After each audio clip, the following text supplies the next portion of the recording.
தமிழகத்தில் 26 அரசு பள்ளிகளை பசுமை பள்ளிகளாக மாற்ற 5.20 கோடி ஒதுக்கீடு.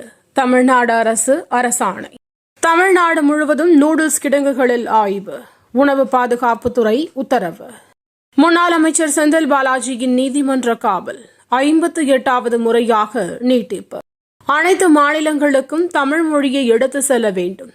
ஆளுநர் ரவி பேச்சு. கூட்டணிக்குள் இதுவரை பிரச்சனை இல்லை, வந்தாலும் பேசி தீர்ப்போம். தமிழக காங்கிரஸ் கமிட்டி தலைவர் செல்வ பெருந்தகை பேட்டி. மறியல் போராட்டத்தின் போது பெண் டிஎஸ்பி மீது தாக்குதல். விருதுநகரில் ஒருவர் கைது. காவல்துறையினருக்கு பாதுகாப்பான சூழலை ஏற்படுத்துக. டிஎஸ்பி தாக்குதல் குறித்து இபிஎஸ் கருத்து. பாரிஸ் பாரா ஒலிம்பிக் போட்டியில் பதக்கம் வென்ற 3 தமிழ்நாடு வீரர்களுக்கும் ஊக்கத்தொகை வழங்கப்படும். அமைச்சர் உதயநிதி உறுதி. 7 மாதங்களாக 5 வயது மகளுக்கு பாலியல் தொல்லை கொடுத்த தந்தை போக்சோ சட்டத்தின் கீழ் கைது. சென்னையில் அதிர்ச்சி சம்பவம். குரங்கம்மை சிகிச்சைக்கான வழிகாட்டு நெறிமுறைகள் வெளியிட்டது பொது சுகாதாரத்துறை.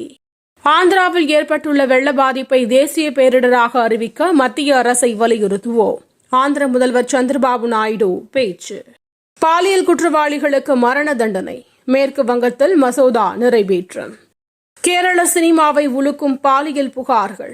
மலையாள நடிகர் பாபுராஜ் மீது வழக்கு பதிவு.